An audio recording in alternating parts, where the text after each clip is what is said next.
Teks negosiasi merupakan teks yang berisi sebuah kegiatan tawar-menawar untuk mencapai suatu kesepakatan. Dalam hal ini, akan terdapat beberapa pihak yang berusaha menyelesaikan perbedaan dan mencari solusi yang tidak merugikan pihak manapun. Tujuan dari hal tersebut antara tidak lain untuk mencapai kesepakatan bersama mengenai suatu hal. Ada pula beberapa ciri-ciri dari teks negosiasi. Yang pertama, berupa dialog, tapi terkadang juga dia berbentuk sebuah proposal penawaran. Hal tersebut bergantung pada konteks keperluannya. Jadi, penggunaan dialog pada teks negosiasi tergantung dari konteks penggunaannya, apakah sebuah teks atau langsung.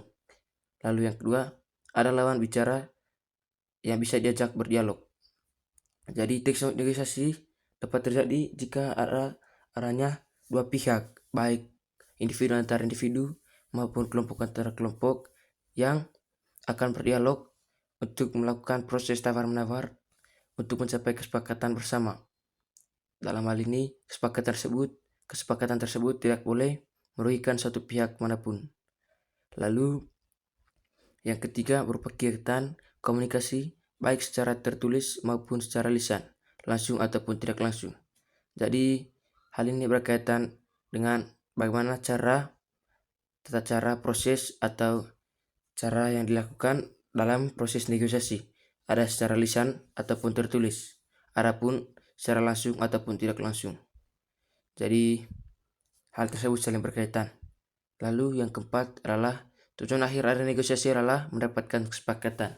Hal ini juga sangat berkaitan dengan pengertian dari teks negosiasi tersebut, di mana teks negosiasi berguna untuk mendapatkan kesepakatan bersama antara kedua belah pihak atau kelompok yang memiliki perbedaan pendapat. Lalu yang berikut adalah teks negosiasi formal. Dikatakan negosiasi formal kerja ditujukan untuk kepentingan formal. Contohnya untuk kerjasama antara PT atau perusahaan yang biasanya bersifat lebih formal atau lebih resmi. Ini bisa digunakan dalam dunia bisnis atau dunia kerja. Lalu yang kedua, negosiasi informal. Negosiasi ini biasanya terjadi dalam proses kehidupan sehari-hari, sehingga proses interaksi yang terjadi sangat dekat. Contohnya seperti tawar-menawar barang di pasar tradisional atau di toko. Di sini terjadi negosiasi antara pedagang dan pembeli yang ingin membeli barang dari sang pedagang. Jadi seperti jenisnya, jadi informal ini tidak resmi atau terjadi dalam kehidupan sehari-hari, sehingga sering kita jumpai dalam kehidupan yang nyata. Lalu ada pula jenis teks negosiasi yang ketiga, yaitu negosiasi tertulis.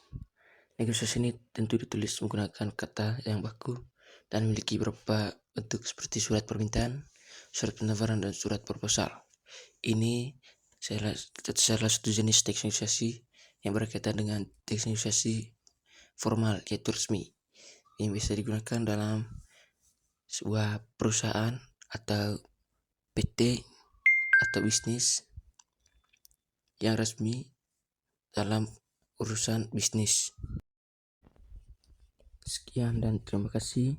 Maaf atas keterlambatan dari pengumpulan tugas saya. Dan maaf juga jika ada kesalahan kata ataupun tindakan dalam presentasi materi saya ini.